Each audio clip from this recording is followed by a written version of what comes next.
अस्सलाम वालेकुम दोस्तों। आप सब कैसे, उम्मीद करती हूँ आप सब खैरियत से होंगे। जयका की रसोई में आप सभी को का स्वागत। रिक्वेस्ट करती हूँ दोस्तों, वीडियो को पूरा देखा करें। जो नए दोस्त है वो लाइक सब्सक्राइब करना ना भूलें। तो चलते हैं बगैर देर के हुए रेसिपी के। आप इसे ध्यान से देखें दोस्तों, आप ध्यान से देखकर आप बनाना सीखें। मुर्गी किस तरह से बनाया जाता है सो देखें। इसमें हम बोल के सिखा नहीं पाएंगे, इसमें आप जितना ध्यान से देख के सीख पाएंगे उतना अच्छा है। तो इसे सिर्फ आप ध्यान से देखें। तो मुर्गी के पाखी के पहले नोच दिया गया है और उसको नोचने के बाद में इस तरह से पूरा एक एक पाख को नोच दिया गया और इस तरह से आग में झरकाया जा रहा है। तो देखिए किस तरह से बनता है सो। अब माइक को हम बंद करते हैं। कश्मीर का बयान सुन, इसमें डबल सीख मिल रहा है। एक तो मुर्गी बनाने का भी सीख मिल रहा है और एक सुनने का भी सवाब मिल रहा है।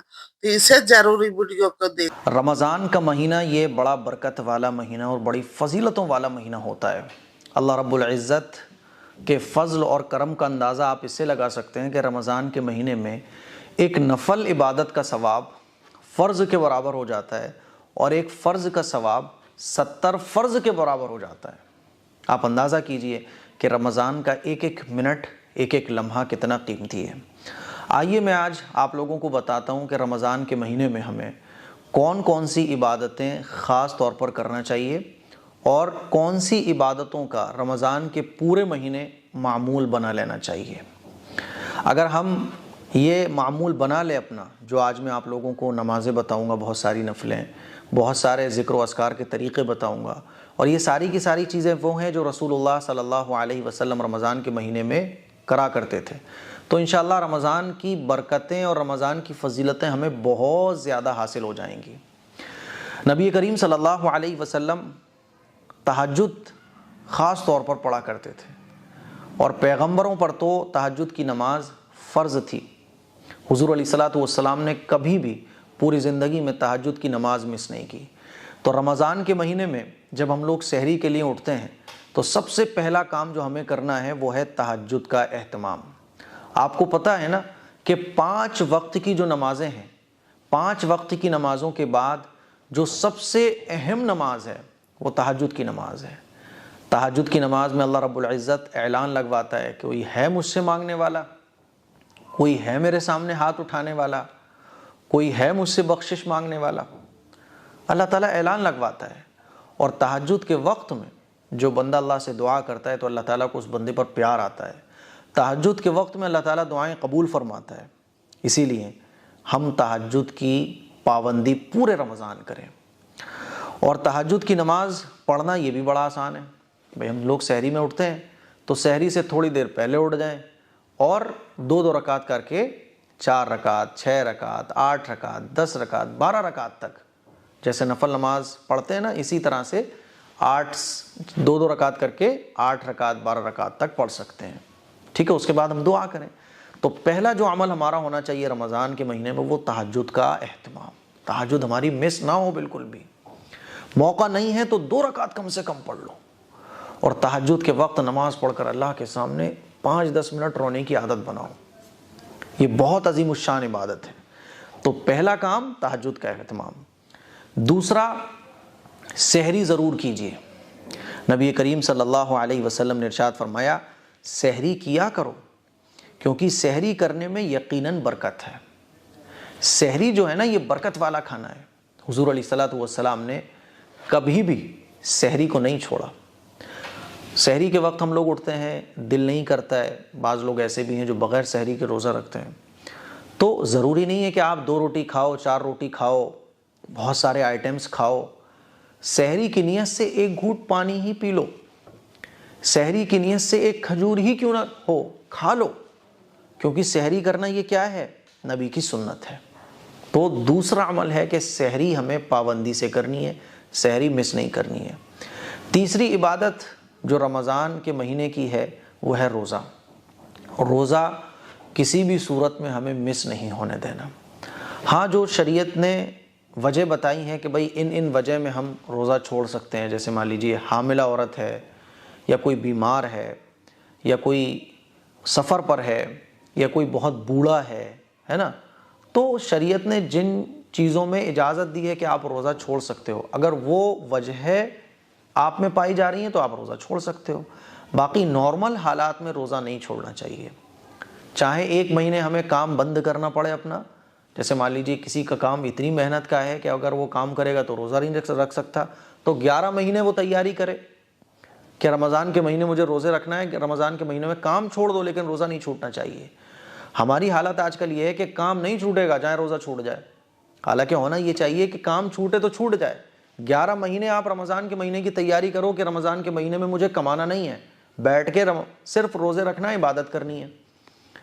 लेकिन रमज़ान का रोज़ा छोड़ना ये बिल्कुल भी जायज़ नहीं है।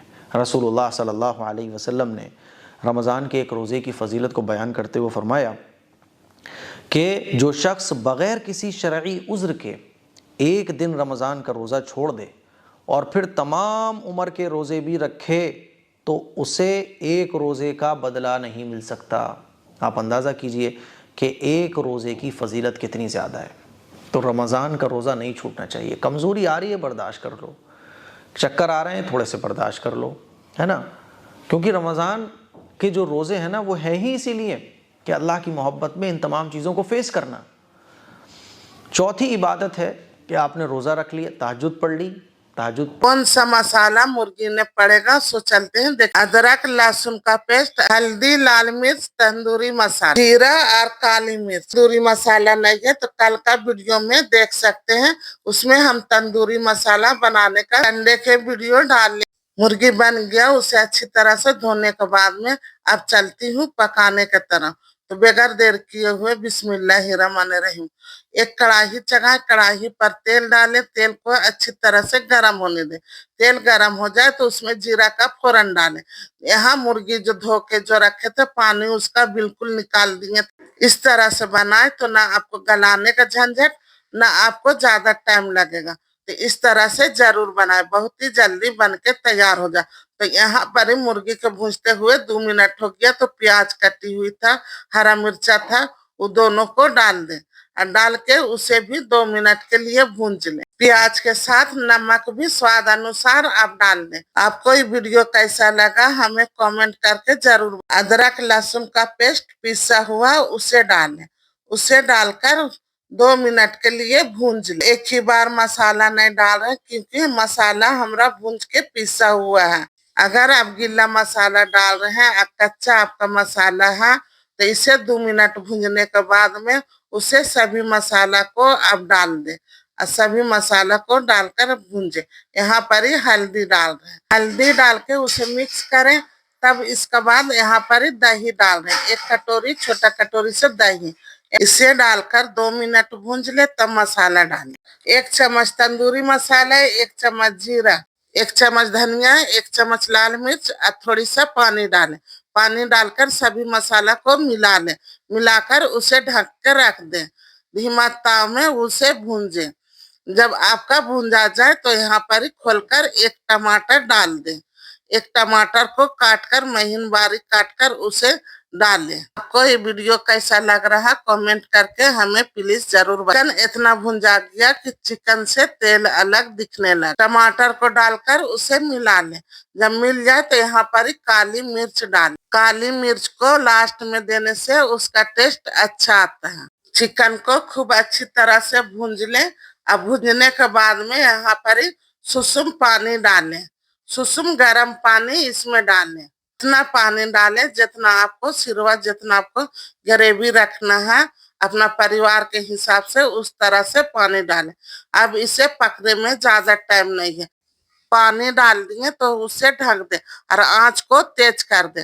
तेज करके उसे 2-3 उबाल आ जाए तब उसका ना आपको गाढ़ा हो जाए, इस तरह से गाढ़ा दिखने लगे तो वो समझिए आपका पक के तैयार हो गया। तो इसमें पका हुआ में इसे ढक दे और धनिया पत्ता जो काटा हुआ जब तक काट ले और उसे काट कर धनिया पत्ता अब इसमें डालें और धनिया पत्ता डाल के गैस को बंद कर दे। आपका पक गया तो इसे बनते हुए ज्यादा टाइम नहीं लगा, बहुत ही टेस्टी बन के तैयार हुआ।